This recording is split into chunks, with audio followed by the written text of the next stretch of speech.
Hello friends, welcome back to my YouTube channel Study Career Point. I hope you all are doing well.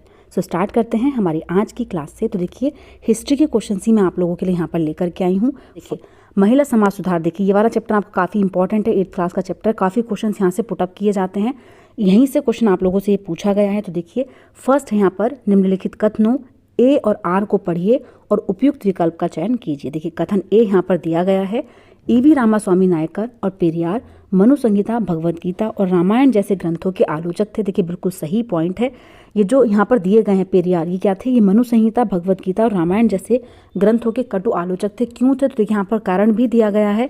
Periyar ने देखा कि ये ग्रंथ निम्न जातियों के ऊपर उच्च जातियों और महिलाओं के ऊपर पुरुषों का वर्चस्व स्थापित करने के लिए उपयोग में लाए जाते हैं। तो देखिए ये दोनों ही पॉइंट जो हैं वो आप लोगों के बिल्कुल सही हैं। ठीक है, मैं आप लोगों को दिखाती हूँ एनसीईआरटी की बुक में किस तरीके से ये चीज़ें आप लोगों को दी गई हैं। अब देखिए यहाँ पर दोनों ही कथन बिल्कुल सही हो जाएंगे, ए और आर दोनों सही हैं और ए की आर सही व्याख्या करता है। ठीक है, तो यहाँ पर देखिए ऑप्शन नंबर 1 जो हो जाएगा वो आप लोगों का बिल्कुल सही हो जाएगा। अब यहाँ पर देखिए इसका एक्सप्लेनेशन देख लेते हैं। देखिए यहाँ पर दिया गया है, पेरियार जो थे वो हिंदू वेद पुराणों के कटु आलोचक थे, खासतौर से मनु संहिता, भगवद गीता, रामायण के वे कटु आलोचक थे। देखिए फर्स्ट पॉइंट आप लोगों का ये हो गया। अब यहाँ पर देखिए दिया गया है सेकंड चीज़ क्या थी। तो देखिए सेकंड चीज़ आप लोगों को दी गई थी कि ब्राह्मण ने निचली जातियों पर अपनी सत्ता तथा महिलाओं पर पुरुषों का प्रभुत्व स्थापित करने के लिए इन पुस्तकों का सहारा लिया, इसलिए ये क्या थे? इनके कटु आलोचक थे। तो यहाँ पर देखिए दोनों ही पॉइंट आप लोगों को मिल गए हैं। फर्स्ट सेकेंड पॉइंट दोनों ही यहाँ पर देखिए बिल्कुल सही है, इसलिए यहाँ पर ऑप्शन नंबर 1 जो हो जाता है वो बिल्कुल सही हो जाता है। नेक्स्ट क्वेश्चन पर चलते हैं। देखिए नेक्स्ट क्वेश्चन यहाँ पर दिया गया है, किस गवर्नर जनरल ने घोषणा की थी कि बहादुर शाह जफर अंतिम मुगल राजा होंगे? देखिए किन्होंने घोषणा की थी कि जो बहादुर शाह जफर हैं वो अंतिम मुगल राजा होंगे? कैनिंग ने की थी, डलहौजी ने की थी, हॉर्डिंग ने की थी या फिर एल्जिन ने की थी? तो यहाँ पर देखिए जो सही आंसर आप लोगों का है वो है ऑप्शन नंबर 1। किनके द्वारा कही गई थी? तो कैनिंग के द्वारा ये चीज़ कही गई थी। देखिए यहाँ पर देखिए मैं आप लोगों को दिखा देती हूँ। देखिए कंपनी ने मुगलों के शासन को खत्म करने की भी पूरी योजना बना ली थी। कंपनी द्वारा जारी किए गए सिक्कों पर से मुगल बादशाह का नाम हटा दिया गया था। और देखिए यहाँ पर बोला गया है, देखिए 1856 में गवर्नर जनरल कैनिंग ने फैसला किया था कि बहादुर शाह जफर जो होंगे वो आखिरी मुगल बादशाह होंगे। तो किनके द्वारा कहा गया था? कैनिंग के द्वारा कहा गया था। कौन से ईयर में? देखिए 1856 में ये चीज़ बोली गई थी। नेक्स्ट क्वेश्चन पर चलते हैं। देखिए नेक्स्ट क्वेश्चन यहाँ पर है, निम्न में से किस भाषा में केसरी अखबार छपता है? देखिए कौन सी लैंग्वेज में जो केसरी अखबार है वो छपता है? अंग्रेजी में, बंगला में, मराठी में या फिर उर्दू में? तो देखिए यहाँ पर कौन सा विकल्प है जो बिल्कुल सही हो जाएगा? तो कौन सा कथन यहाँ पर सही है? तो देखिए राइट आंसर जो यहाँ पर है वो है मराठी। ऑप्शन नंबर 3 जो हो जाएगा वो बिल्कुल सही हो जाएगा। नेक्स्ट क्वेश्चन देखते हैं। देखिए निम्न में से किस एक्ट से भारतीय संविधान द्वारा काफ़ी संख्या में प्रावधान लिए गए हैं? देखिए कौन से एक्ट से लिए गए हैं? काफ़ी संख्या में प्रावधान लिए गए हैं। 1909 एक्ट, 1919 का एक्ट या फिर 1935 का एक्ट या फिर भारतीय स्वाधीनता अधिनियम 1947। तो देखिए जो सबसे ज़्यादा प्रावधान जिस एक्ट से लिए गए हैं उसका नाम है यहाँ पर, तो देखिए वो है 1935 का एक्ट। ऑप्शन नंबर 3 जो है वो यहाँ पर बिल्कुल सही हो जाता है। नेक्स्ट क्वेश्चन देखते हैं। देखिए नेक्स्ट क्वेश्चन यहाँ पर है, निम्नलिखित वाक्यों कथन ए और कारण आर पर विचार करें। देखिए आर्किटेक्ट खाद्य संग्राहक आप लोगों की 6th क्लास की बुक है हिस्ट्री की, उसमें ये चैप्टर दिया गया है। सेकंड चैप्टर है आप लोगों का। ठीक है, यहाँ से क्वेश्चन आप लोगों का हर बार पूछा ही जाता है। तो देखिए कथन ए यहाँ पर दिया गया है। कथन ए दिया गया है कि आर्किटेक्ट खाद्य संग्राहक समुदाय के लोग एक जगह से दूसरी जगह घूमते रहते थे। कारण क्या है? किसी इलाके में पौधों और जानवरों जैसे संसाधनों का खत्म होना संभव है। तो देखिए यहाँ पर जो बुक के अंदर कारण दिए गए हैं, आपको 3 से 4 कारण दिए गए हैं, वहाँ से आपसे कोई भी कारण यहाँ पर दे सकते थे, पूछ सकते थे। तो वो सारे मैं आप लोगों को अभी डिटेल में बताऊंगी। तो देखिए दोनों ही कथन यहाँ पर क्या हैं? बिल्कुल सही हो जाते हैं। दोनों ही कथन यहाँ पर सही हैं, ए और आर दोनों सही हैं और ए की आर सही व्याख्या करता है। देखिए थ्योरी मैं आप लोगों को यहाँ पर दिखाती हूँ। देखिए आर्किटेक्ट खाद्य संग्राहक समुदाय के लोगों के एक जगह से दूसरी जगह पर घूमते रहने के पीछे कम से कम 4 कारण देखिए यहाँ पर दिए गए हैं। पहला कारण क्या था? तो देखिए फर्स्ट कारण है कि एक ही जगह पर ज़्यादा दिनों तक रहते तो आसपास के पौधों, फलों, जानवरों को खाकर समाप्त कर देते थे, इसलिए और भोजन की तलाश में उन्हें दूसरी जगह जाना पड़ता था। तो देखिए ये आपका हो गया फर्स्ट। दूसरा कारण क्या था यहाँ पर कि जानवर अपने शिकार के लिए या फिर हिरन और मवेशी अपना चारा ढूंढने के लिए एक जगह से दूसरी जगह जाया करते हैं, इसलिए इन जानवरों का शिकार करने वाले लोग भी इनके पीछे पीछे जाया करते होंगे। तो देखिए आप लोगों को सेकंड दे दिया। अब देखिए यहाँ पर जो थर्ड कारण है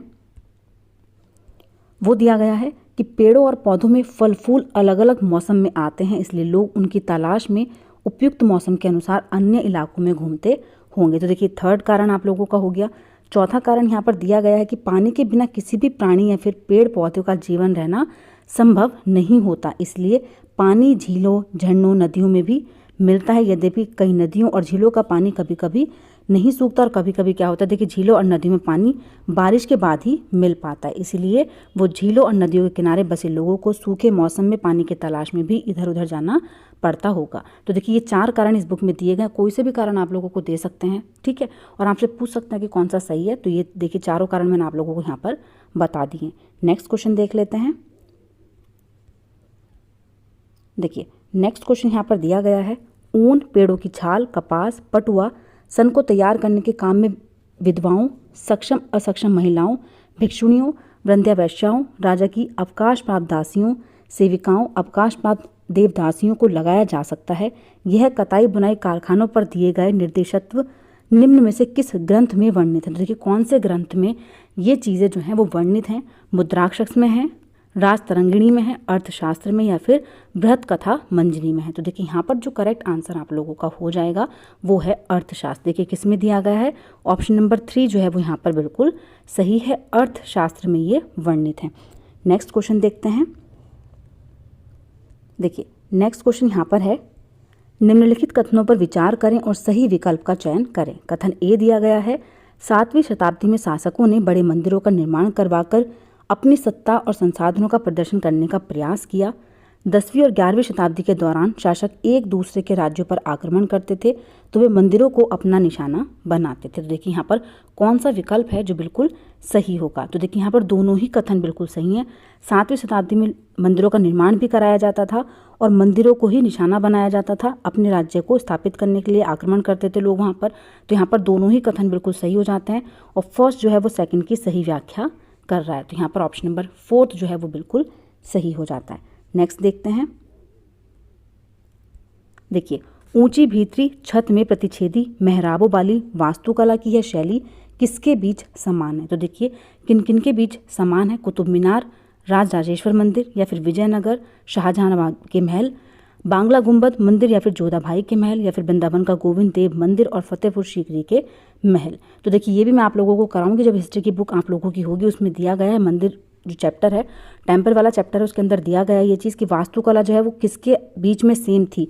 तो देखिए यहाँ पर जो सही आंसर आप लोगों का हो जाएगा वो हो जाएगा ऑप्शन नंबर 1, वृंदावन का गोविंद देव मंदिर और फतेहपुर सीकरी के महलों की जो शैली थी इनके बीच क्या थी, समानता थी। तो यहाँ पर विकल्प नंबर 1 आपका सही हो जाएगा।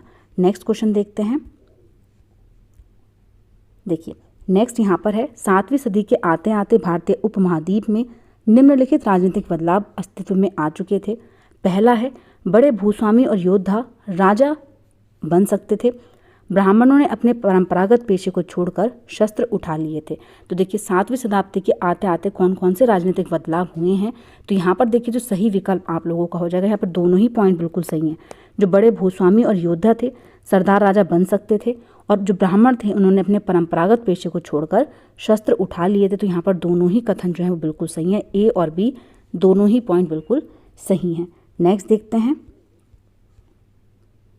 देखिए नेक्स्ट क्वेश्चन यहाँ पर है, 18वीं शताब्दी भारत के संदर्भ में निम्नलिखित कथनों पर विचार करें और सही विकल्प का चयन करें। देखिए कथन ए यहाँ पर है, 18वीं शताब्दी में शिल्प और वाणिज्य में बड़े बड़े परिवर्तन आए जब व्यापारी और कारीगर यूरोपीय कंपनियों द्वारा स्थापित ब्लैक टाउन्स में स्थानांतरित कर दिए गए। देखिए उनको ब्लैक टाउन्स में स्थानांतरित किया गया था, बिल्कुल सही पॉइंट है यहाँ पर।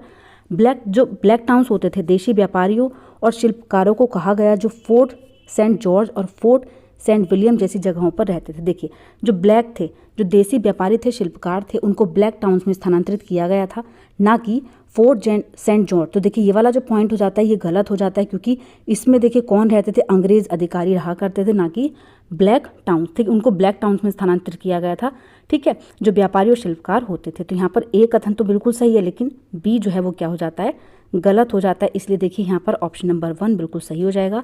ए तो सही है लेकिन बी क्या है यहाँ पर गलत है। नेक्स्ट देखते हैं, देखिए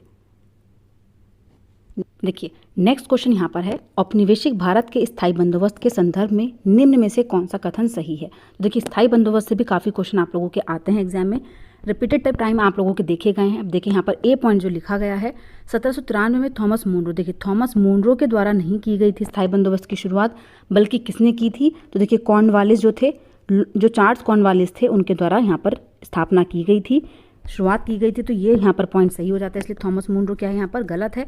तो फर्स्ट पॉइंट तो देखिए यहाँ पर गलत हो जाएगा। बी दिया गया है, इसके तहत राजाओं और तालुकदारों को जमींदार के रूप में मान्यता दी गई, बिल्कुल सही है। जमींदारों को किसानों से लगान वसूल करने का अधिकार दिया गया, तो देखिए ये पॉइंट भी यहाँ पर सही हो जाता है। बी और सी कथन सही है, मतलब थर्ड पॉइंट यहाँ पर सही होगा। अब देखिए यहाँ पर थ्योरी देख लेते हैं। देखिए थ्योरी यहाँ पर दी गई है, देखिए यहाँ पर लिखा गया है कि कॉर्नवालिस जो थे वो क्या थे, यहाँ पर इन्होंने स्थायी बंदोबस्त को शुरुआत करा यहाँ पर। अब देखिए इसकी शर्त क्या थी, तो इस बंदोबस्त की शर्तों के हिसाब से राजाओं और तालुकदारों को जमींदारों के रूप में मान्यता दी गई। देखिए सेकंड पॉइंट आप लोगों का हो जाता है ये, उन्हें किसानों से लगान वसूलने और कंपनी को राजस्व चुकाने का जिम्मा सौंपा गया, ये आप लोगों का थर्ड पॉइंट हो जाता है। देखिए सेकंड थर्ड पॉइंट सही है, लेकिन जो इसकी शुरुआत थी वो मुनरो ने नहीं की थी, कॉर्नवालिस ने की थी, ये आप लोगों को याद रखना है। नेक्स्ट देखते हैं, देखिए नेक्स्ट क्वेश्चन यहाँ पर दिया गया है विलियम एडम की रिपोर्ट से।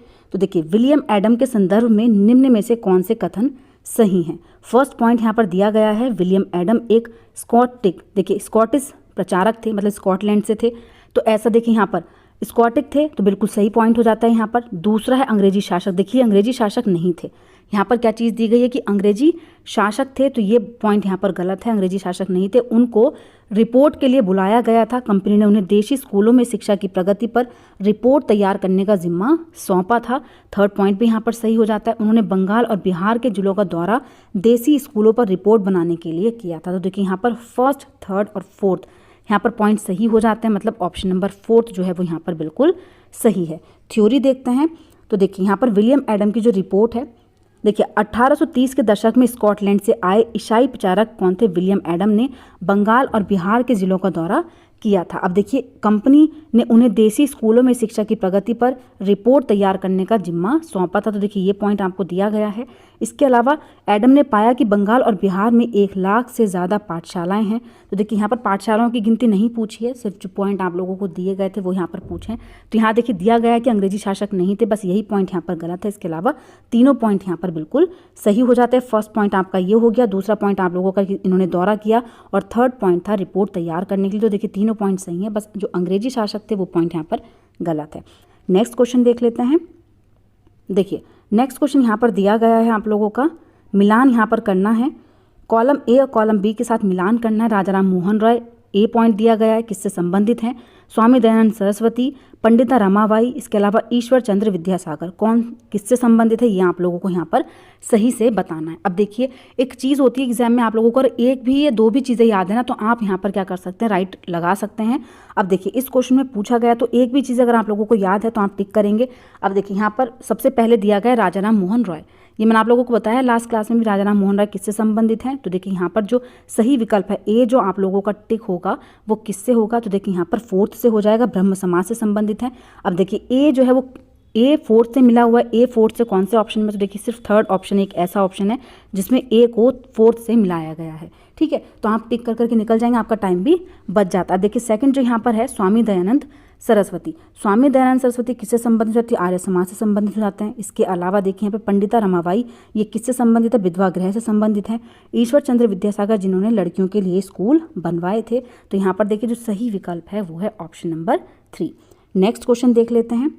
देखिए नेक्स्ट क्वेश्चन यहाँ पर है, किसी भी सामाजिक बुराई को चुनौती देने के लिए ईश्वर चंद्र विद्यासागर द्वारा अपनाई गई रणनीति निम्न प्रकार से थी। तो देखिए कौन कौन सी रणनीति इन्होंने अपनाई थी, पश्चिमी विचारों का हवाला देना, समर्थन देने वाले अंधविश्वास को खोजना, प्राचीन ग्रंथों में श्लोक या फिर वाक्यों को ढूंढना। तो देखिए यहाँ पर कौन सा सही है? तो देखिए यहाँ पर ना तो इन्होंने अंधविश्वासों को खोजा, ना ही श्लोक या वाक्यों को ढूंढा, बल्कि पश्चिमी विचारों का हवाला देना, ये यहाँ पर सही पॉइंट है। मतलब केवल ए ही यहाँ पर क्या है, सही है, जिस चीज़ के लिए इन्होंने रणनीति अपनाई। तो यहाँ पर ए विकल्प सही है। इसके अलावा दोनों ही पॉइंट यहाँ पर क्या हैं, गलत हो जाते हैं। देखिए इन्होंने क्या किया था, कलकत्ता में विद्यासागर और बम्बई में बहुत सारे अन्य सुधारकों ने लड़कियों के लिए स्कूल खोले थे। 19वीं सदी के मध्य में जब इस तरह के प्रारंभिक स्कूल खोले तो बहुत सारे लोग उनसे डरते थे। लोगों को भय था कि स्कूल वाले लड़कियों को घर से निकाल ले जाएंगे और उन्हें घरेलू कामकाज नहीं करने देंगे।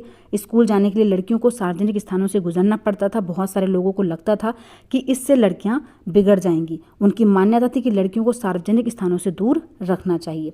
अब देखिए यहाँ पर यही चीज़ है, जो इनके विचार थे वो ज़रूरी थे। इसके अलावा जो दो चीज़ें यहाँ पर दी गई हैं कि उन्होंने श्लोक ढूंढे, ये सब चीज़ें क्या है, दोनों पॉइंट यहाँ पर गलत है। सिर्फ पहला ही पॉइंट यहाँ पर सही हो जाता है। नेक्स्ट क्वेश्चन देख लेते हैं। देखिए नेक्स्ट क्वेश्चन यहाँ पर है,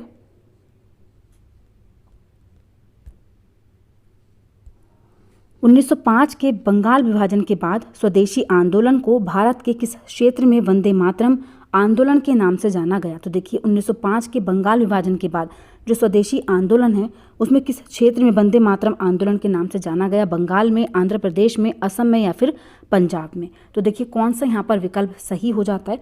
तो जो वंदे मातरम आंदोलन के नाम से जाना गया कौन से क्षेत्र में, तो वो था आंध्र प्रदेश। तो यहाँ पर जो सही आंसर है वो हो जाएगा ऑप्शन नंबर 2। नेक्स्ट क्वेश्चन देख लेते हैं। देखिए नेक्स्ट क्वेश्चन यहाँ पर है, निम्नलिखित कथनों पर विचार करें और सही विकल्प का चयन करें। देखिए ए पॉइंट यहाँ पर है, 1950 में भारत सरकार ने आर्थिक विकास के लिए नीतियां बना रहे उनको लागू करने के लिए एक योजना आयोग का गठन किया। तो देखिए यहाँ पर बिल्कुल सही पॉइंट है। दूसरा दिया गया है, 1956 में दूसरे पंचवर्षीय योजना की शुरुआत की गई जिसमें कृषि एवं उपभोक्ता वस्तु उद्योगों पर पर्याप्त जोर दिया गया। तो देखिए यहाँ पर बी पॉइंट बिल्कुल गलत है। सिर्फ ए ही पॉइंट यहाँ पर सही है। ऑप्शन नंबर 3 सही हो जाएगा। थ्योरी देख लेते हैं। तो देखिए क्यों गलत है ये वाला पॉइंट। देखिए यहाँ पर मैं आप लोगों को दिखाती हूँ। 1950 में सरकार ने आर्थिक विकास के लिए नीतियाँ बनाने और उनको लागू करने के लिए एक योजना आयोग का गठन किया। तो देखिए ये बिल्कुल सही हो जाता है यहाँ पर। अब देखिए दूसरी पंचवर्षीय योजना जो थी वो 1956 में ही स्टार्ट की गई थी, लेकिन इस योजना में इस्पात जैसे भारी उद्योगों और विशाल बांध परियोजनाओं आदि पर सबसे ज़्यादा जोर दिया गया, ना कि कृषि कार्य पर। तो यहाँ पर देखिए जो सेकंड पॉइंट है वो आप लोगों का गलत है। कृषि कार्य पर, कृषि योजनाओं पर जोर दिया गया, जबकि जोर किस चीज़ पर दिया गया था? इस्पात और भारी उद्योगों और विशाल बांध परियोजनाओं पर जोर दिया गया था। इसलिए फर्स्ट पॉइंट सही हो जाता है और सेकेंड पॉइंट आप लोगों का गलत हो जाता है। नेक्स्ट क्वेश्चन देखते हैं। देखिए नेक्स्ट और लास्ट क्वेश्चन है ये आज का आप लोगों का, निम्न में से ज्योतिराव फूले पर कौन से कथन सही हैं? अब देखिए फर्स्ट यहाँ पर है, फूले ने ईसाई मशीनरी स्कूल में पढ़ाई की थी, बिल्कुल सही है। उन्होंने ब्राह्मणों के श्रेष्ठ होने के दावों पर खुलकर हमला किया। तो देखिए ये पॉइंट भी बिल्कुल सही है। उन्होंने कहा था कि आर्य विदेशी हैं, ये भी बिल्कुल सही है। सी पॉइंट भी यहाँ पर सही हो जाता है आप लोगों का। वह अपने समय के उपनिवेशवाद विरोधी राष्ट्रवाद के आलोचक थे। तो देखिए ये पॉइंट भी यहाँ पर बिल्कुल सही है। उन्होंने अपनी किताब गुलामगिरी दक्षिण अफ्रीका के रंगभेद विरोधी संघर्ष को समर्पित किया। तो देखिए यहाँ पर जो गुलामगिरी है वो अमेरिका के ऊपर बेस्ड है, ना कि दक्षिण अफ्रीका के। तो इसलिए ये पॉइंट यहाँ पर गलत हो जाता है। इसके अलावा चारों पॉइंट बिल्कुल सही है, मतलब ऑप्शन नंबर 1 यहाँ पर सही हो जाता है। अब देखिए यहाँ पर थ्योरी देख लेते हैं। गुलामगिरी, तो देखिए यहाँ पर लिखा गया है ज्योतिराव फूले जो थे सबसे मुखर नेताओं में से थे, निम्न जाति के। उन्होंने देखिए 1827 में जन्मे ज्योतिराव फूले ने ईसाई प्रचारकों द्वारा खोले गए स्कूलों में शिक्षा पाई थी। फर्स्ट पॉइंट देखिए यहाँ पर दिया गया था, उन्होंने ब्राह्मणों के इस दावे पर खुलकर हमला बोला कि आर्य होने के कारण वे औरों से श्रेष्ठ हैं। फूले का तर्क था कि आर्य जो थे वो क्या थे? विदेशी थे। तो देखिए ये चीज़ भी यहाँ पर बिल्कुल सही कही गई है। इसके अलावा देखिए यहाँ पर नेक्स्ट पॉइंट यहाँ पर जो दिया गया है, देखिए फूले उच्च जाति नेताओं के उपनिवेशवाद विरोधी राष्ट्रवाद के भी आलोचक थे। तो देखिए ये पॉइंट भी यहाँ पर दिया गया है। कौन सा पॉइंट नहीं है? तो देखिए यहाँ पर लिखा गया है 1817 में, देखिए 1873 में फूले ने गुलामगिरी नामक एक किताब लिखी थी। ठीक है, इससे लगभग 10 साल पहले अमेरिकी गृह युद्ध हो चुका था, जिसके फलस्वरूप अमेरिका में दास प्रथा खत्म कर दी गई थी। फूले ने अपनी पुस्तक उन सभी अमेरिकियों को समर्पित की जिन्होंने गुलामों को मुक्ति दिलाने के लिए संघर्ष किया। तो देखिए किनको समर्पित थी?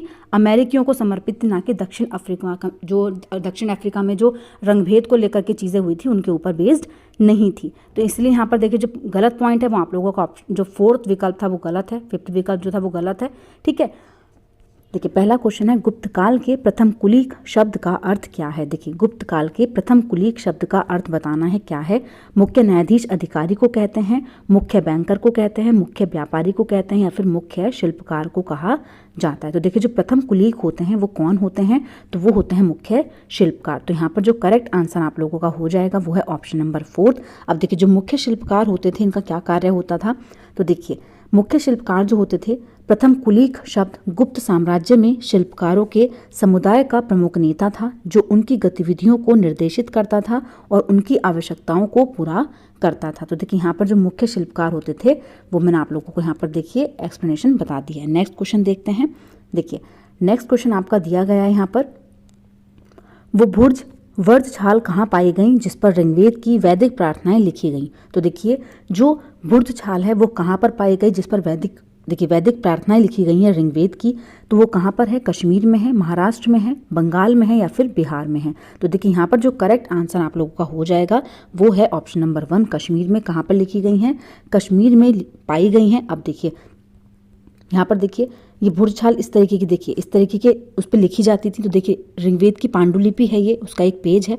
भुर्ज वृक्ष की छाल पर लिखी गई ये पांडुलिपि कश्मीर में पाई गई थी।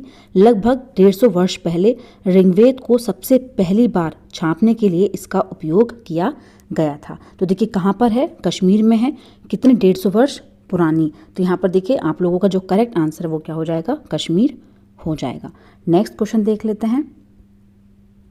देखिए नेक्स्ट क्वेश्चन है, निम्न में से कौन सी तमिल कृति हमें आम पुरुषों और महिलाओं के जीवन के बारे में सूचित करती है। इनमें से कौन सी है, तो देखिए फर्स्ट ऑप्शन यहाँ पर है शलब्धिकारम है, वलैक्यापति है, या फिर मणिमेकलई है, या पर्यापूर्णम है। तो देखिए जो तमिल कृति है जिसमें आम पुरुषों और महिलाओं के जीवन के बारे में सूचित किया गया है तो वो कहाँ पर है, तो देखिए उसको हम बोलते हैं पर्यापूर्णम। ऑप्शन नंबर 4 जो है वो यहाँ पर बिल्कुल सही हो जाएगा। नेक्स्ट क्वेश्चन देख लेते हैं। देखिए नेक्स्ट क्वेश्चन यहाँ पर है, निम्न में से कौन मेल नहीं खा रहा है। देखिए 4 ऑप्शन यहाँ पर दिए गए हैं, इनमें से कौन सा है जो मेल नहीं खाता है।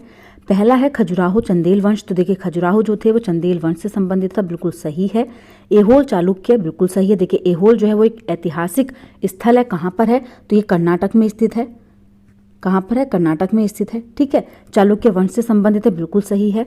कांचीपुरम पल्लव, तो देखिए कांचीपुरम जो है वो पल्लव राजवंश से संबंधित है, ये भी आपका बिल्कुल सही है। कांचीपुरम जो कहाँ पर है, तमिलनाडु में है। इसके अलावा देखिए जो लास्ट ऑप्शन यहाँ पर है महाबलीपुरम, तो देखिए यही सही तरीके से मेल नहीं है। तो यहाँ पर जो करेक्ट आंसर हो जाएगा वो है ऑप्शन नंबर 4 जो सही तरीके से मेल नहीं है, क्योंकि महाबलीपुरम जो है वो कौन से राजवंश से संबंधित है, तो ये भी आपका पल्लव राजवंश से संबंधित है। किससे, पल्लव राजवंश से संबंधित है कौन सा, महाबलीपुरम, ठीक है। तो यहाँ पर ऑप्शन नंबर 4 जो हो जाएगा वो आपका हो जाएगा जो सुमेल नहीं है सही तरीके से, यही आपसे पूछा था। नेक्स्ट क्वेश्चन देखते हैं। देखिए नेक्स्ट क्वेश्चन यहाँ पर है, निम्नलिखित कथनों पर विचार कीजिए। फर्स्ट ऑप्शन यहाँ पर है, त्वारीख को सुशिक्षित व्यक्तियों द्वारा उर्दू में लिखा गया। त्वारीख के लेखक जो होते थे वो नगरों में रहते थे। वे प्राय अपने इतिहास सुल्तानों के लिए उनसे ढेर सारे पुरस्कार पाने की आशा में लिखा करते थे। तो देखिए यहाँ पर जो करेक्ट आंसर आप लोगों का हो जाएगा, देखिए फर्स्ट पॉइंट ही यहाँ पर गलत दे दिया गया है कि त्वारीख को सुशिक्षित व्यक्तियों द्वारा उर्दू में नहीं लिखा जाता था, बल्कि कौन सी लैंग्वेज में लिखा जाता था, इसको मोस्टली फारसी भाषा में लिखा जाता था। तो यहाँ पर कौन सी, फारसी भाषा में लिखा जाता था, इसलिए यहाँ पर फर्स्ट पॉइंट जो है वो गलत है। इसके अलावा दोनों ही पॉइंट यहाँ पर बिल्कुल सही है, सेकेंड और थर्ड दोनों ही पॉइंट सही है। तो कौन सा सही हो जाता है, पहले गलत है, इसके अलावा दोनों ही सही है, सेकंड और थर्ड दोनों क्या हो जाएंगे, यहाँ पर बिल्कुल सही हो जाएंगे। ऑप्शन नंबर 2 जो है वो बिल्कुल सही है। नेक्स्ट क्वेश्चन देख लेते हैं। देखिए नेक्स्ट क्वेश्चन यहाँ पर है, निम्न में से कौन सी रचना सूरदास द्वारा संकलित नहीं है। देखिए कौन सी है जो संकलित नहीं है, सुरसागर है, सुरसारावली है, साहित्य रत्ना है, या फिर साहित्य लहरी है। तो देखिए सुरसागर जो है वो भी आप लोगों के सूरदास द्वारा संकलित है, सुरसारावली भी इनके द्वारा ही संकलित है, इसके अलावा साहित्य लहरी भी इनके द्वारा ही संकलित है। कौन सी नहीं है, तो वो है आपका ऑप्शन नंबर 3 साहित्य रत्ना। तो देखिए यहाँ पर जो सही आंसर है वो कौन सा हो जाएगा, ऑप्शन नंबर 3। नेगेटिव पूछा था, तो नेगेटिव कौन सा है, वो है ऑप्शन नंबर 3। नेक्स्ट क्वेश्चन देखते हैं। देखिए नेक्स्ट क्वेश्चन यहाँ पर है, निम्नलिखित कथन तथा कारण पर विचार करें और सही विकल्प को चुनें। कथन ए यहाँ पर दिया गया है, 18वीं शताब्दी के दौरान मुगल साम्राज्य धीरे धीरे कई स्वतंत्र और क्षेत्रीय राज्यों में बिखर गया। देखिए बिल्कुल सही है, 18वीं शताब्दी के दौरान जो मुगल साम्राज्य था वो धीरे धीरे कई स्वतंत्र क्षेत्रीय राज्यों में बिखर गया। कारण है, मुगल सम्राटों की सत्ता के पतन के साथ कई प्रांतों के सूबेदार और बड़े जमींदारों ने भारतीय उपमहाद्वीप के विभिन्न हिस्सों में अपनी शक्ति और प्रबल कर ली थी। तो देखिए यहाँ पर कारण भी बिल्कुल सही है, और जो कारण है आर जो है वो सही व्याख्या कर रहा है ए की, इसलिए यहाँ पर ऑप्शन नंबर 1 जो हो जाता है वो बिल्कुल सही हो जाएगा। नेक्स्ट क्वेश्चन पर चलते हैं। देखिए नेक्स्ट क्वेश्चन यहाँ पर है, किस क्षेत्र में भूस्वामियों को वेल्लार कहा जाता है। देखिए वेल्लार किन भूस्वामियों को कहा जाता है, महाराष्ट्र क्षेत्र में कहा जाता है, तमिल क्षेत्र में कहा जाता है, पंजाब क्षेत्र में कहा जाता है, फिर बंगाल क्षेत्र में कहा जाता है। तो देखिए भूस्वामियों को वेल्लार जो कहा जाता है वो तमिल क्षेत्र में कहा जाता है, इसलिए यहाँ पर ऑप्शन नंबर 2 जो हो जाएगा वो बिल्कुल सही हो जाएगा। नेक्स्ट क्वेश्चन देखते हैं। देखिए नेक्स्ट क्वेश्चन यहाँ पर है, कथनों ए और बी को पढ़ें और सही उत्तर का चुनाव करें। देखिए ए पॉइंट यहाँ पर दिया गया है, राजा राम मोहन रॉय जैसे लोगों को सुधारक इसलिए कहा जाता है क्योंकि वे मानते थे कि समाज में परिवर्तन लाना और अन्यायपूर्ण तौर तरीकों से छुटकारा पाना जरूरी है। देखिए बिल्कुल एनसीईआरटी की बुक में ऐसे ही लाइन आप लोगों की लिखी गई है, ठीक है। जब आप नोट्स पढ़ेंगे हमारे तो देखिए आप लोगों को पता चलेगा सेम ऑप्शन आप लोगों को ऐसे ही वहाँ पर दिया गया है, तो ये पॉइंट बिल्कुल सही हो जाएगा। बी है, सुधारकों का विचार था कि इस तरह के परिवर्तन लाने के लिए लोगों को इस बात के लिए प्रेरित किया जाना चाहिए कि वे पुराने व्यवहार को छोड़कर जीवन का नया ढंग अपनाने के लिए तैयार हों।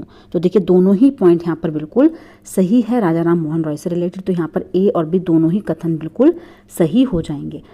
देखिए एक और क्वेश्चन यहाँ पर पूछा जाता है कि ब्रह्म समाज की स्थापना, देखिए ब्रह्म समाज की जो स्थापना है वो किसके द्वारा की गई, तो ये भी राजा राम मोहन राय के द्वारा ही की गई थी, ठीक है। इसके अलावा भारतीय पुनर्जागरण है, भारतीय पुनर्जागरण का जो पिता है वो भी इनको ही कहा जाता है। किसको, भारतीय पुनर्जागरण का पिता किनको कहा जाता है, तो वो भी इनको ही कहा जाता है, राजा राम मोहन राय को। तो देखिए यहाँ से भी ये 2 क्वेश्चन आप लोगों के हैं जो पूछ लिए जाते हैं, ठीक है। तो यहाँ पर जो करेक्ट ऑप्शन आप लोगों का है वो कौन सा हो गया, तो वो हो गया ऑप्शन नंबर 3।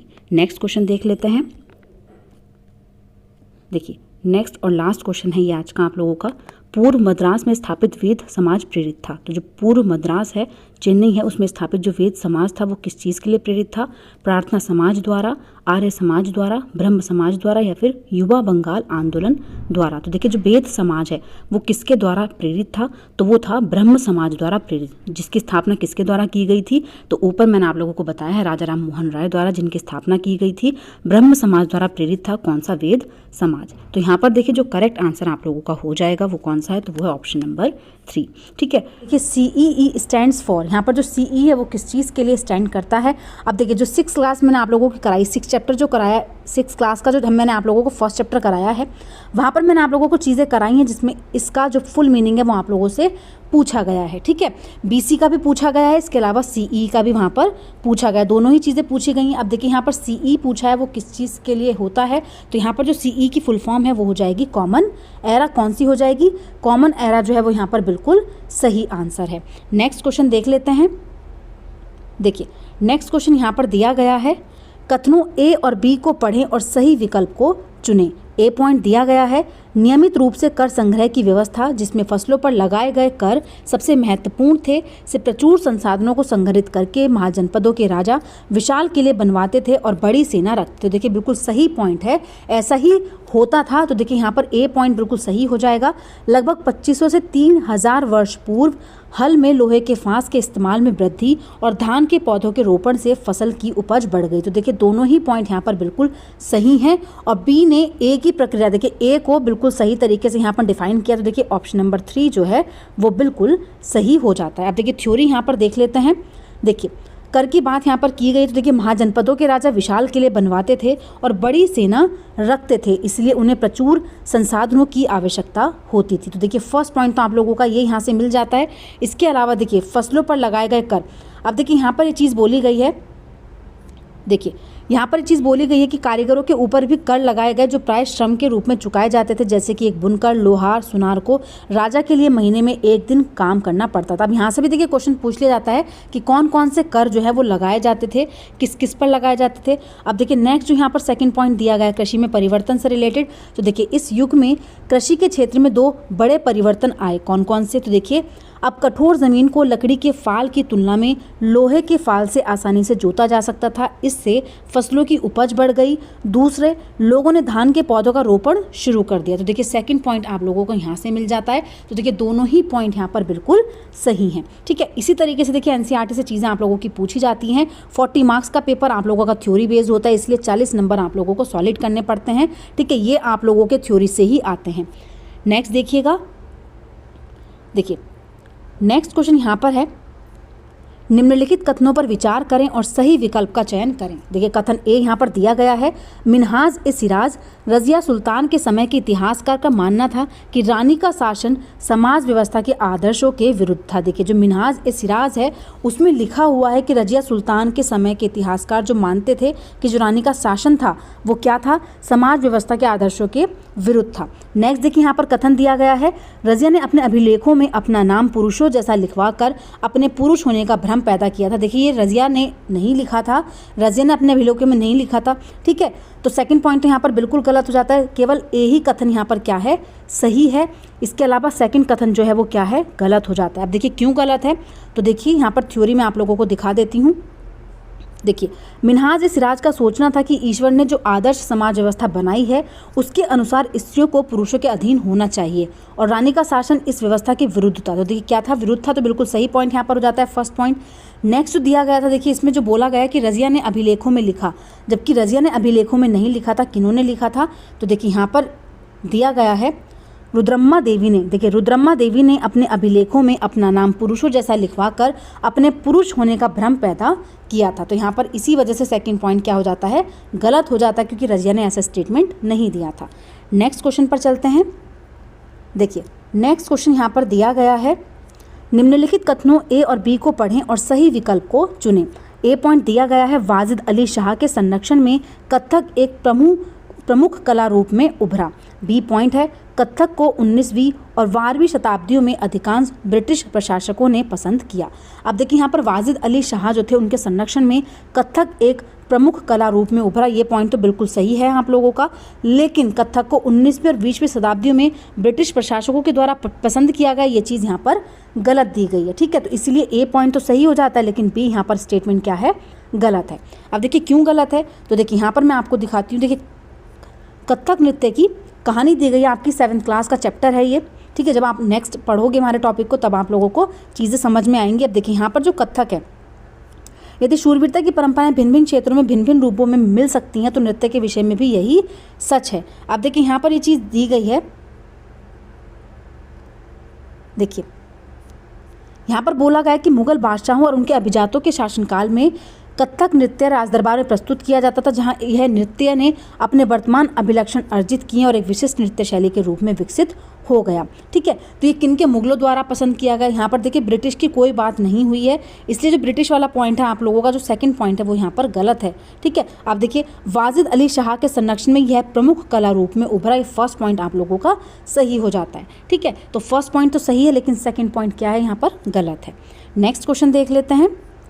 देखिए नेक्स्ट क्वेश्चन यहाँ पर है, भारतीय उपमहाद्वीप में क्षेत्रीय संस्कृतियों के बारे में पढ़ाने के लिए शिक्षक सूचना कार्ड उपलब्ध करा सकता है चौपाइयों और शब्दों पर, आईने अकबरी पर, तारीख पर या फिर एटलस नूवो पर। तो यहाँ पर देखिए जो क्षेत्रीय संस्कृतियों के बारे में पढ़ाने के लिए जो शिक्षक है वो सूचना कार्ड उपलब्ध करा सकता है चौपाइयों और शब्दों पर। तो यहाँ पर देखिए ऑप्शन नंबर 1 जो है वो बिल्कुल सही है। नेक्स्ट क्वेश्चन देखते हैं।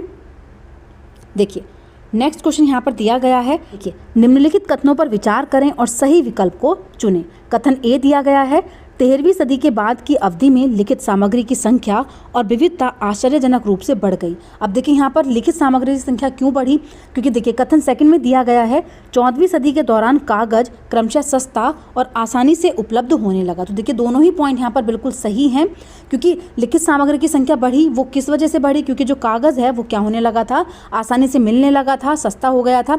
इसी वजह से क्या हुआ यहाँ पर कि जो लिखित सामग्री की संख्या थी वो क्या हो गई, अचानक से बढ़ने लग गई। तो यहाँ पर देखिए दोनों ही पॉइंट बिल्कुल सही है और सेकंड जो है वो फर्स्ट की बिल्कुल सही तरीके से व्याख्या कर रहा है, इसलिए ऑप्शन नंबर 1 जो है वो यहाँ पर बिल्कुल सही हो जाता है।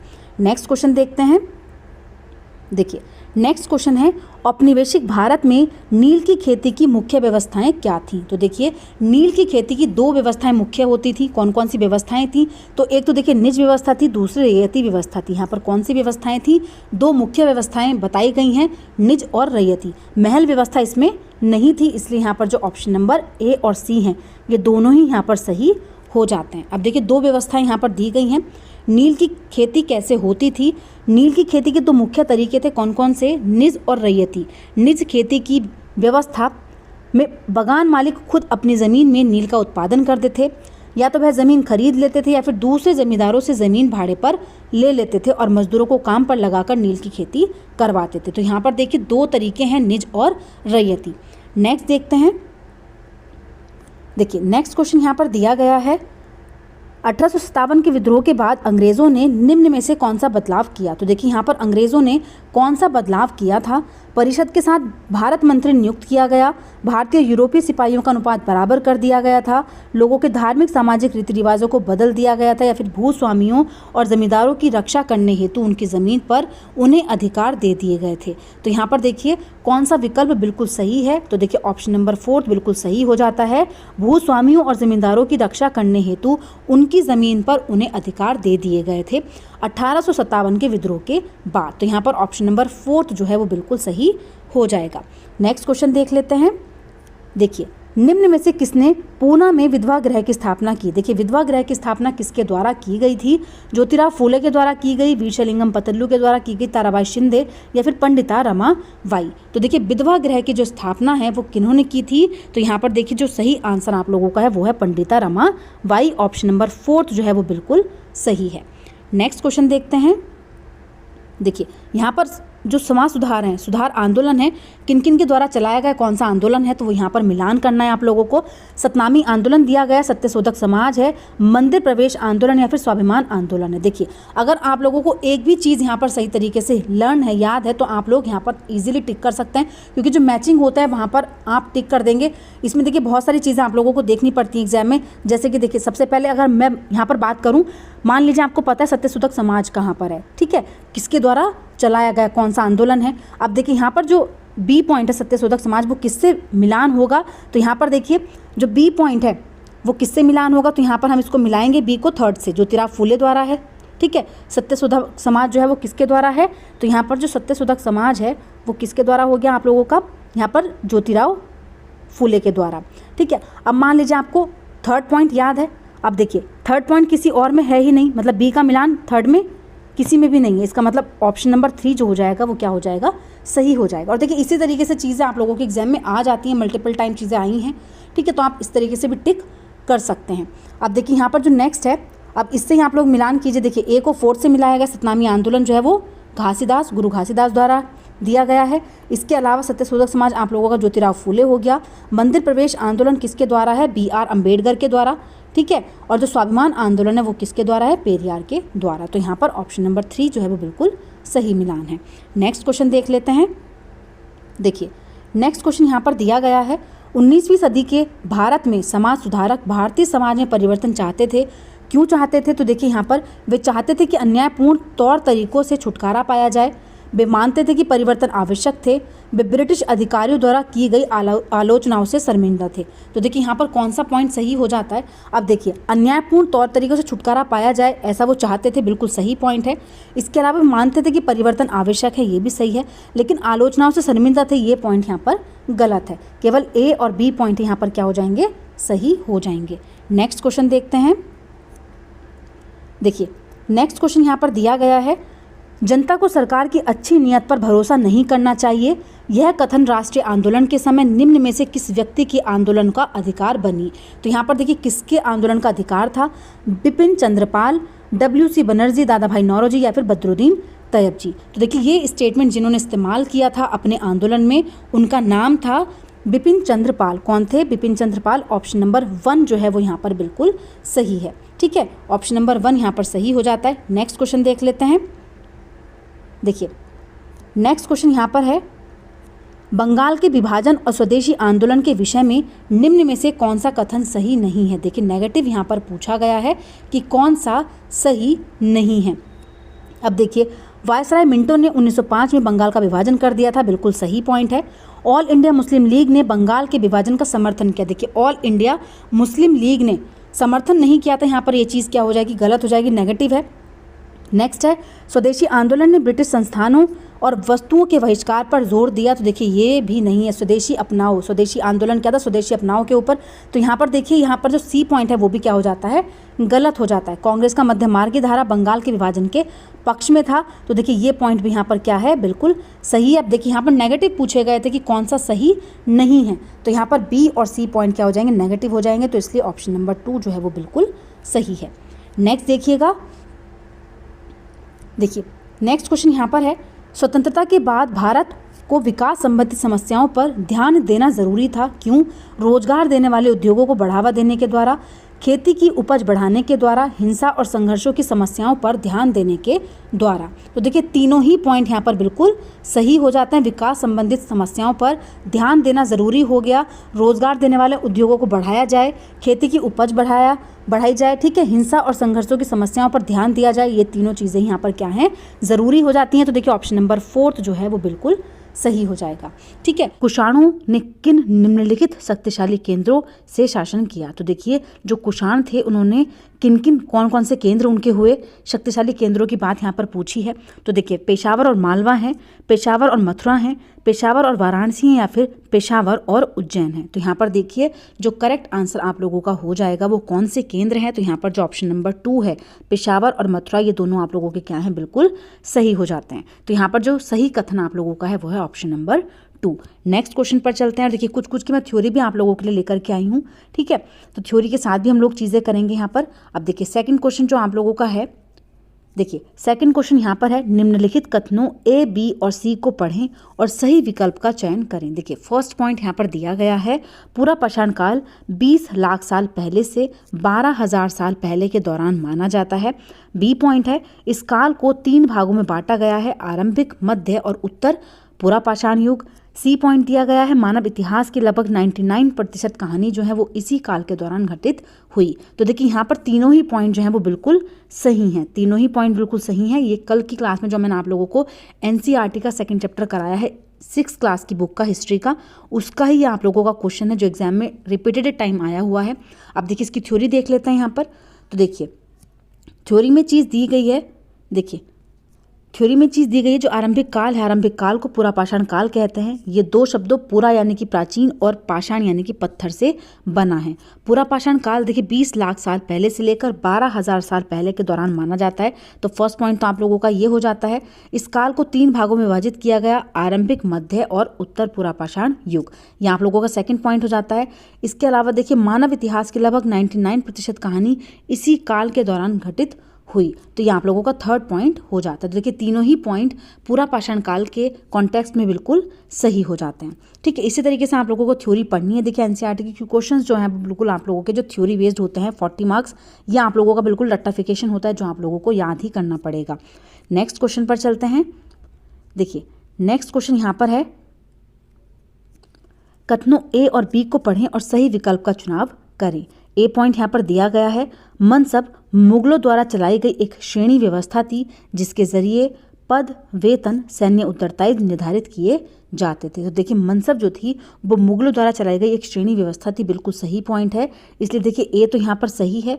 बी और देख लेते हैं, मनसबदारों की सैन्य उत्तरदायित्व का निर्धारण एक संख्या पर निर्भर करता था जिसे जात कहा जाता था। तो देखिए एक संख्या पर निर्भर करता था जिसको जात कहते थे। तो ये पॉइंट यहाँ पर गलत हो जाता है। केवल कौन सा यहाँ पर सही पॉइंट है? तो देखिए ऑप्शन नंबर 1 यहाँ पर सही हो जाएगा। ए तो सही है लेकिन बी पॉइंट यहाँ पर क्या है, गलत है। क्यों गलत है? तो देखिए यहाँ पर लिखा गया है उनको जात कहा जाता था जिस संख्या पर वो निर्भर होता था, मनसबदारों के सैन्य उत्तरदायित्व। अब देखिए थ्योरी में मैं आप लोगों को यहाँ पर दिखाती हूँ। देखिए यहाँ पर जो फर्स्ट पॉइंट आप लोगों को दिया गया है कि मनसबदार शब्द का प्रयोग ऐसे व्यक्तियों के लिए होता था जिन्हें कोई मनसब यानी कोई सरकारी हैसियत अथवा पद मिलता था।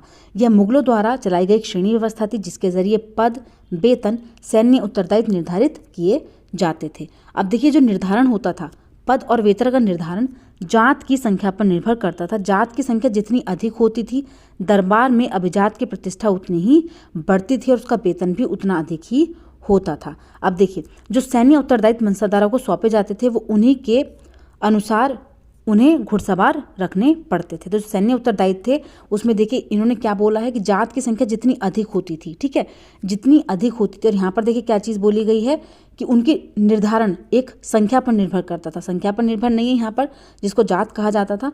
यहाँ पर किस चीज़ पर, जितना ज़्यादा होता था, जितना अधिक होता था, ठीक है।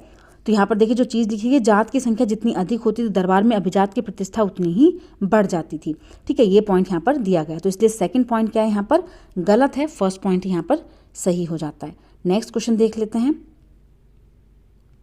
देखिए नेक्स्ट क्वेश्चन यहाँ पर है, निम्न में से किस स्थान पर अशोक के अभिलेख ग्रीक और अरामाइक भाषाओं में पाए गए। तो देखिए ग्रीक और अरामाइक भाषा में कौन से अभिलेख पाए गए थे। कंधार पाया गया, मास्की पाया गया, टोपना पाया गया, फिर कालसी पाया गया। तो यहाँ पर जो सही आंसर आप लोगों का है वो कौन सा हो जाएगा। तो यहाँ पर जो ऑप्शन नंबर 1 है वो यहाँ पर सही है।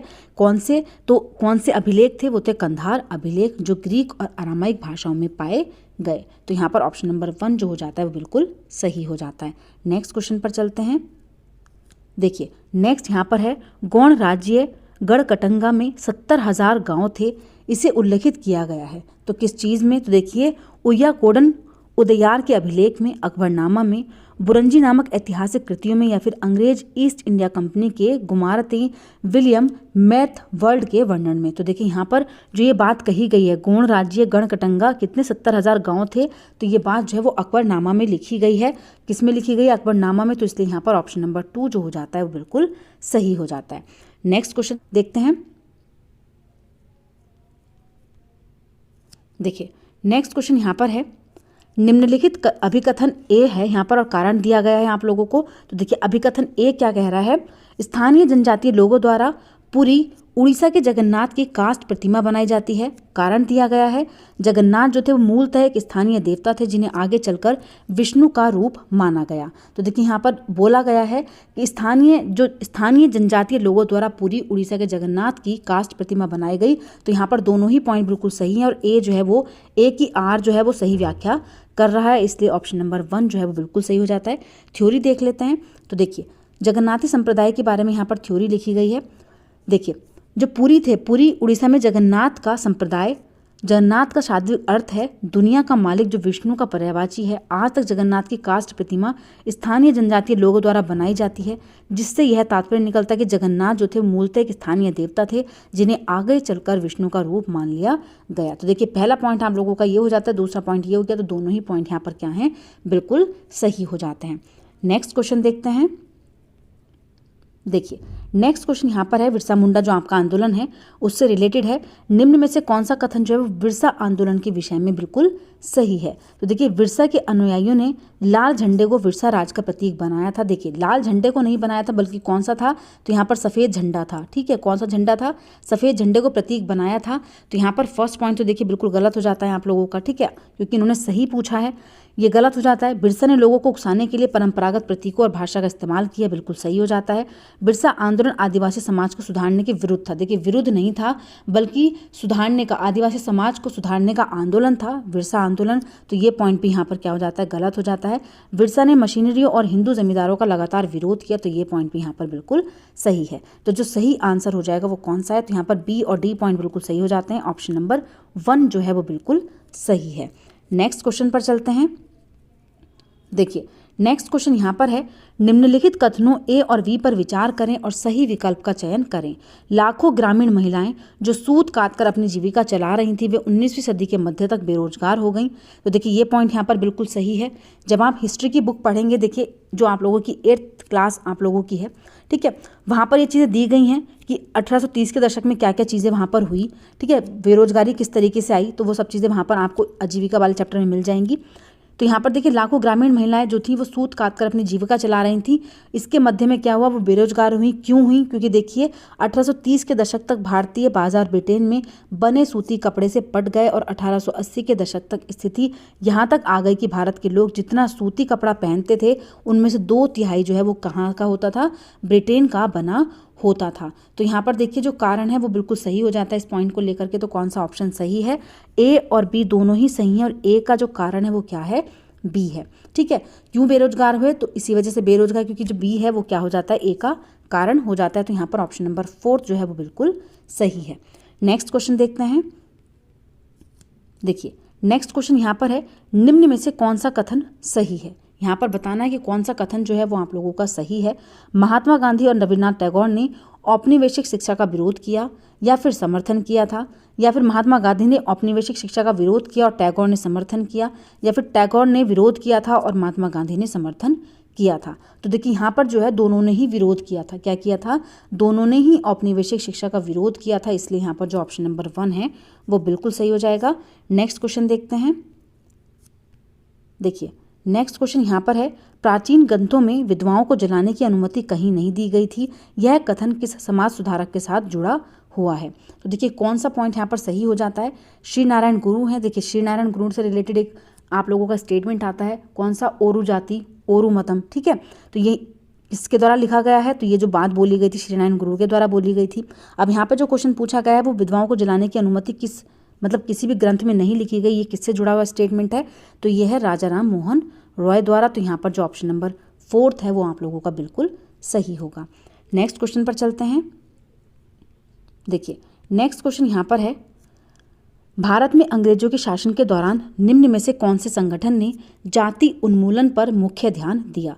सनातन धर्म सभा, एशियोटिक सोसाइटी, भारत धर्म महामंडल, या फिर सत्यशोधक समाज? तो यहाँ पर कौन सा पॉइंट है जो सही हो जाता है? तो देखिए यहाँ पर जो है, तो यहाँ पर देखिए पूछा गया कि अंग्रेजों के शासन के दौरान निम्न में से कौन सा संगठन था जो जाति उन्मूलन पर मुख्य ध्यान जिसने दिया? तो वो कौन सा था? तो वो था सत्यशोधक समाज। यहाँ पर ऑप्शन नंबर 4 जो है वो बिल्कुल सही है। नेक्स्ट क्वेश्चन देखते हैं। देखिए नेक्स्ट क्वेश्चन है, टीपू सुल्तान द्वारा अंग्रेजों का विरोध के संदर्भ में ए और बी कथन को पढ़ें और सही उत्तर को चुनें। ए पॉइंट यहाँ पर दिया गया है, अपनी मृत्यु तक टीपू सुल्तान अंग्रेजों के विरुद्ध लड़ते रहे। बी है, उसने अंग्रेजों की सांस्कृतिक परंपराओं का विरोध किया। तो देखिए यहाँ पर कौन सा विकल्प है जो सही हो जाएगा? तो देखिए दोनों ही पॉइंट यहाँ पर बिल्कुल सही है, अंत तक लड़ते रहे ये। ठीक है, उसने अंग्रेजों की सांस्कृतिक परंपराओं का विरोध किया था, तो इसलिए दोनों ही पॉइंट जो हैं वो टीपू सुल्तान से रिलेटेड बिल्कुल सही हो जाते हैं। नेक्स्ट क्वेश्चन पर चलते हैं। देखिए नेक्स्ट क्वेश्चन बुक पूछी गई है यहाँ पर, poverty and British rule in India नामक पुस्तक के लेखक कौन से हैं? ए ओ ह्यूम हैं, बदरुद्दीन तैयबजी हैं, रोमेश चंद्र दत्त हैं, या फिर दादा भाई नौरोजी हैं? तो ये बुक है किसके द्वारा लिखी गई है? तो ये लिखी गई है दादा भाई नौरोजी के द्वारा। तो यहाँ पर ऑप्शन नंबर 4 जो हो जाता है वो बिल्कुल सही हो जाता है। नेक्स्ट क्वेश्चन देखते हैं। देखिए लास्ट क्वेश्चन है ये, किन किन देशों के राजनेता गुट निरपेक्ष आंदोलन का हिस्सा थे? तो देखिए गुट निरपेक्ष आंदोलन जो था उसका हिस्सा कौन कौन से देश थे यहाँ पर, तो वो पूछा गया है। अब देखिए first point, Bharat, Yugoslavia, Indonesia, Ghana या फिर मिस्र था। Bharat, America, Britain, France, Spain थे। भारत, रूस, पोलैंड, हंगरी, रोमानिया था। या फिर भारत, पाकिस्तान, बांग्लादेश, श्रीलंका और चीन थे। तो यहाँ पर देखिए जो सही आंसर है, जो देश पार्ट थे किस चीज़ का, गुटनिरपेक्ष आंदोलन का हिस्सा थे, तो वो कौन से थे? तो यहाँ पर ऑप्शन नंबर 1 जो है वो बिल्कुल सही है। ठीक है, ऑप्शन नंबर 1 जो हो जाएगा यहाँ पर बिल्कुल सही हो जाएगा। ठीक है, तो निम्न में से किस स्थल पर प्राचीनतम गांव के प्रमाण मिले हैं? तो देखिए प्राचीनतम गांव के जो प्रमाण हैं वो किस जगह से मिले हैं? देखिए मल्टीपल टाइम ये क्वेश्चन पूछा गया है एग्जाम में। तो कौन सा स्थल है वो? हल्लूर है, या फिर चिरौंद है, या फिर मेहरगढ़ है, या फिर बुर्ज होम है? तो देखिए यहाँ पर जो करेक्ट आंसर आप लोगों का है, जो प्राचीनतम गांव है उसके प्रमाण जो मिले हैं वो कहाँ से मिले हैं? तो देखिए मेहरगढ़ से मिले हैं। ऑप्शन नंबर 3 जो है वो यहाँ पर बिल्कुल सही हो जाएगा। नेक्स्ट देखते हैं। देखिए नेक्स्ट क्वेश्चन यहाँ पर आप लोगों का है, मिलान करना है। बुक्स से रिलेटेड आप लोगों का प्रश्न पूछा गया है कि कौन सी पुस्तक किसके द्वारा लिखी गई है। निम्नलिखित कॉलमों का मिलान कीजिए और उपयुक्त विकल्प का चुनाव कीजिए। देखिए कॉलम ए और कॉलम बी दिया गया है, जिसमें आप लोगों को राइटर दिए गए हैं और उनकी पुस्तक उसके सामने दी गई है, जिसको आप लोगों को मिलाना है। अब देखिए जो मैचिंग होता है, मैचिंग में अगर आप लोग एक भी ऑप्शन अगर आप लोग जानते हैं कि इसका आप लोगों का आंसर क्या है, तो आप इजीली जो विकल्प है वो लगा देते हैं। ठीक है, मोस्टली क्वेश्चन ऐसे ही आप लोगों के सीटेट में मल्टीपल टाइम आए हुए हैं, जहाँ पर अगर आप एक भी ऑप्शन जानते हैं तो आप टिक कर सकते हैं इजीली। अब देखिए सबसे पहले यहाँ पर जो दिया गया है किससे रिलेटेड है, तो देखिए नाइजल वार्डन है, के एस सिंह है, कोहेन है, वेरियर एल्विन है। तो इनमें देखिए मतलब किसने कौन सी पुस्तक लिखी है ये हम देखेंगे यहाँ पर। तो देखिए सबसे पहले के.एस. सिंह, तो देखिए इन्होंने जो बुक लिखी है वो है Birsa Munda and his movement. तो देखिए Birsa Munda and his movement किसके द्वारा लिखी गई है? के.एस. सिंह के द्वारा। इसका मतलब क्या है कि यहाँ पर देखिए जो बी है, तो बी का मिलान आपको किससे है? तो देखिए बी का मिलान यहाँ पर फोर्थ से है। अब देखिए किसी भी ऑप्शन में क्या बी का मिलान फोर्थ से हो रखा है? सिर्फ फोर्थ ऑप्शन के अलावा। तो यही जो आप लोगों का आंसर है वो सही हो जाएगा। कौन सा? ऑप्शन नंबर फोर्थ जो है वो बिल्कुल सही विकल्प हो जाएगा। तो देखिए अगर आप एक भी चीज़ को अच्छे से जानते हैं, आप लोगों को याद है, तो आप इजीली टिक कर सकते हैं क्वेश्चन को विद इन ए मिनट। अब देखिए यहाँ पर फोर्थ जो है, अब देखिए ए जो है नाइजर वार्डन, उनके द्वारा कौन सी बुक लिखी गई है? तो वह है देखिए the chains that bind us. तो ये किसके द्वारा लिखी गई है? नाइजल के द्वारा लिखी गई है। इसके अलावा कोहेन, क्लार्क और हॉसवेल के द्वारा कौन सी बुक लिखी गई है? तो देखिए यहाँ पर जो सी का मिलान है वो किससे हो जाएगा?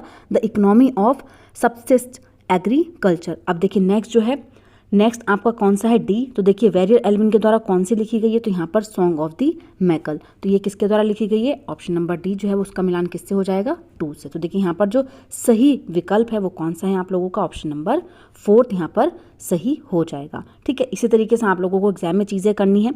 नेक्स्ट क्वेश्चन पर चलते हैं। देखिए नेक्स्ट क्वेश्चन है,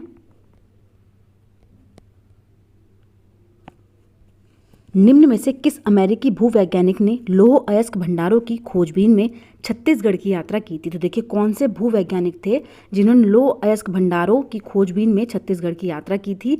माइकल फेराडे थे, चार्ल्स वेल्ड थे, नेथेलियन थे या फिर रिचर्ड थे? तो यहाँ पर देखिए जो करेक्ट आंसर आप लोगों का हो जाएगा वो कौन सा है?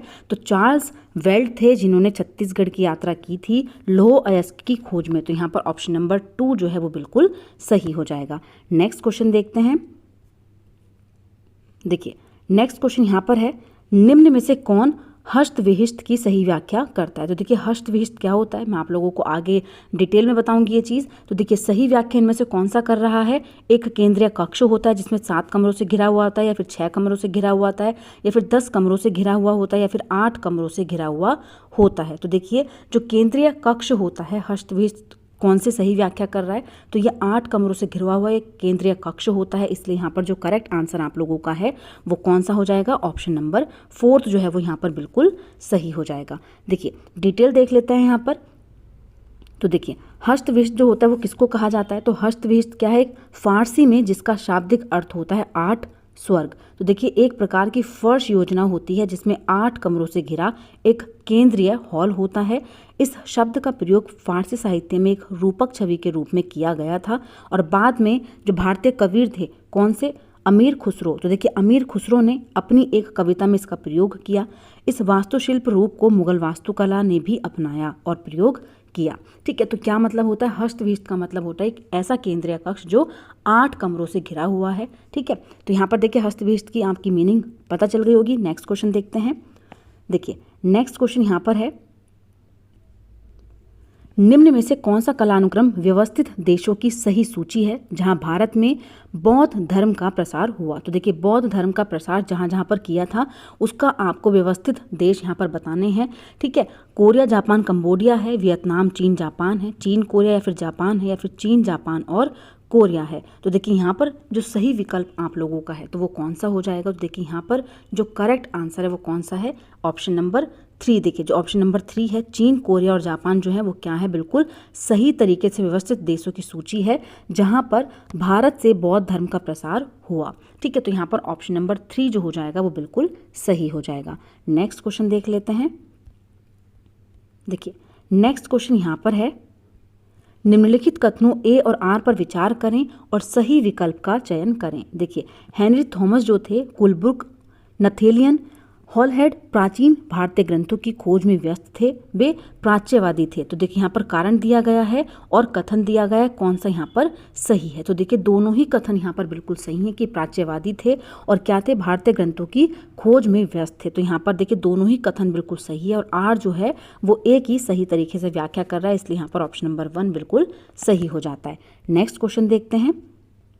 देखिए नेक्स्ट क्वेश्चन आप लोगों का है चोल साम्राज्य से। तो देखिए ये क्वेश्चन भी मल्टीपल टाइम आप लोगों का पूछा गया एग्जाम में।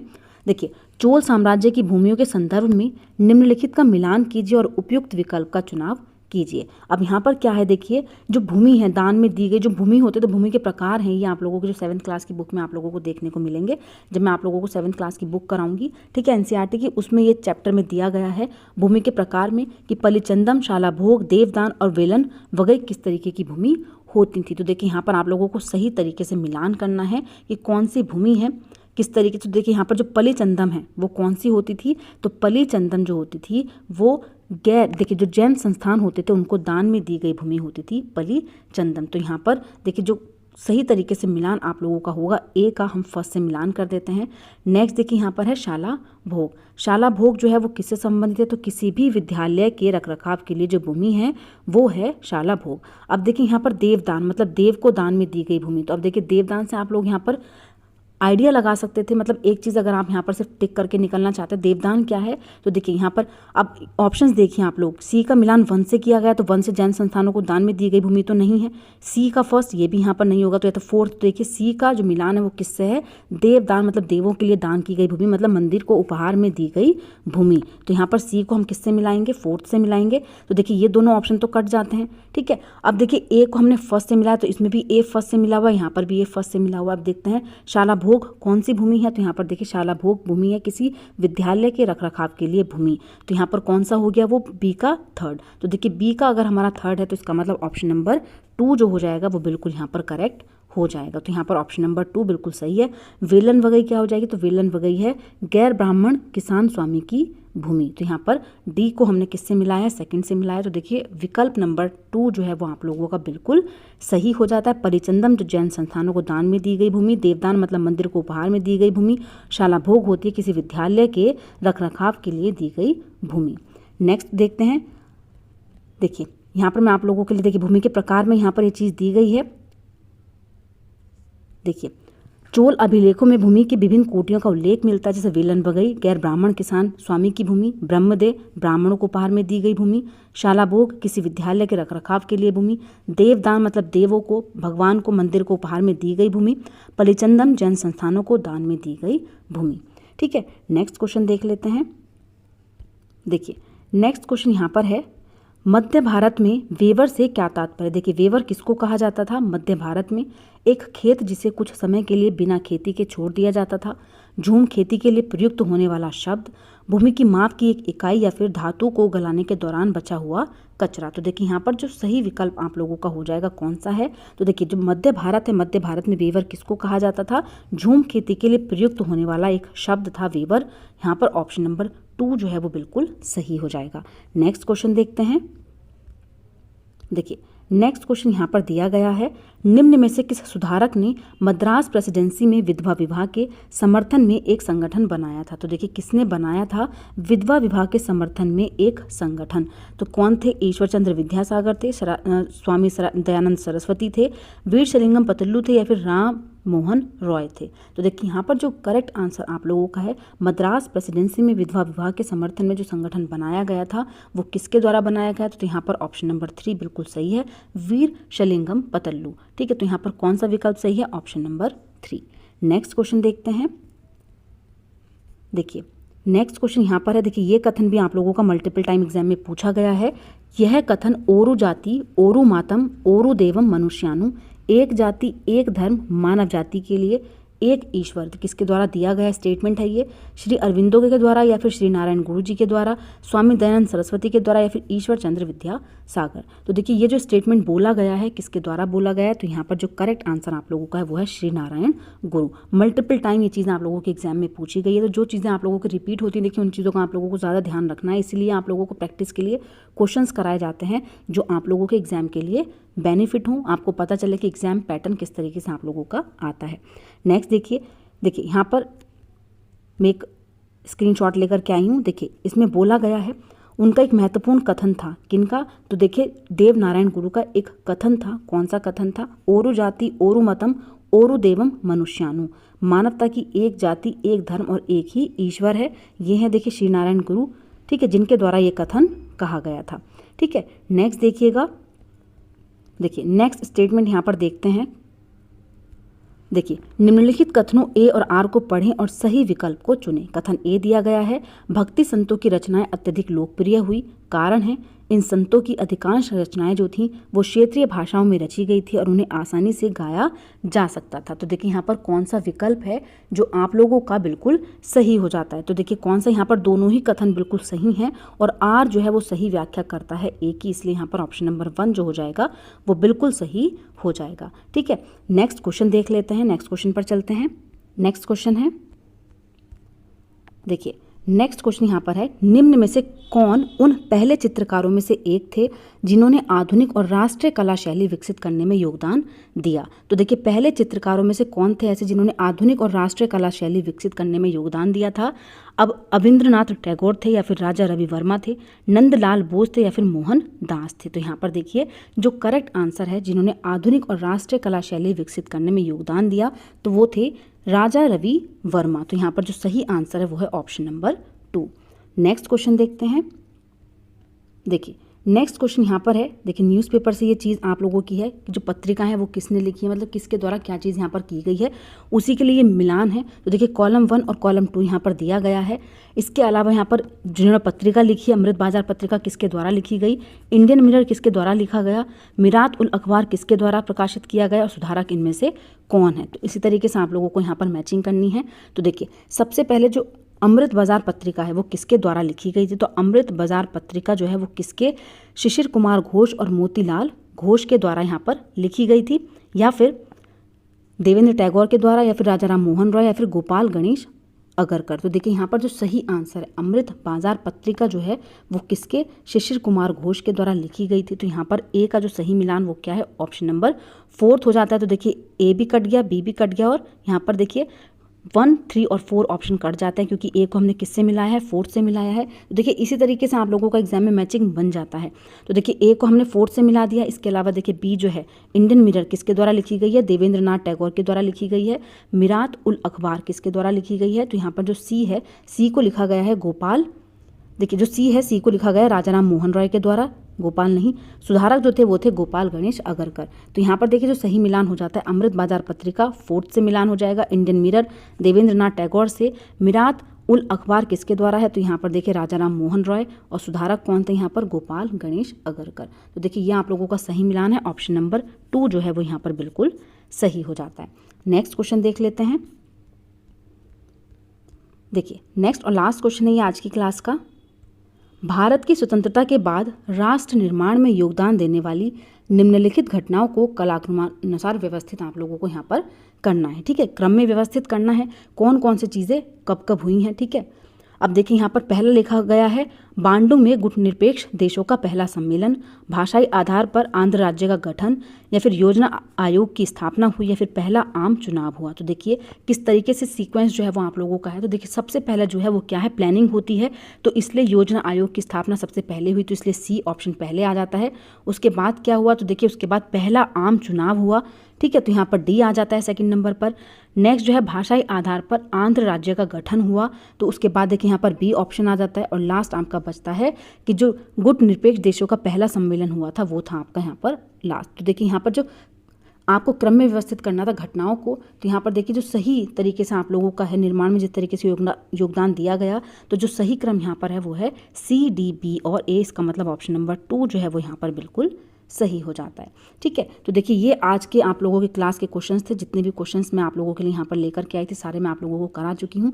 इसी तरीके से आप लोगों की क्लासेस एग्जाम तक चलती रहेंगी। कभी भी आप लोगों को सीटेट का नोटिफिकेशन देखने को मिल सकता है। ठीक है, इसके अलावा मेन वैकेंसी आती है, वहाँ पर भी ये चीज़ें आप लोगों के लिए यूज़फुल होगी क्योंकि NCERT के क्वेश्चन ही वहाँ पर आएंगे, आप लोगों का सिलेबस ऐसे चेंज नहीं होता। ठीक है, तो यही चीज़ें आप लोगों को आगे भी देखने को मिलेंगी। तो ये नहीं कि ये आप लोगों का यूज़फुल नहीं है, KVS की वैकेंसी आने वाली है, वहाँ पर भी आप लोगों का यूज़ आएगा। तो इसलिए डेली क्लासेस देखिए, आप लोगों के लिए अच्छी होंगी, बेनिफिशियल होंगी और आपके जो आने वाली वैकेंसीज हैं उनको लेने में मदद करेंगी। ठीक है, तो आज की क्लास यहीं पर कंप्लीट करते हैं। अगर आप लोगों को मेरी क्लास अच्छी लगी हो तो प्लीज़ मेरे चैनल को लाइक करें, सब्सक्राइब करें और शेयर करें। ऐसी ही और वीडियोज़ के लिए मेरे चैनल पर बने रहिए। Thank you.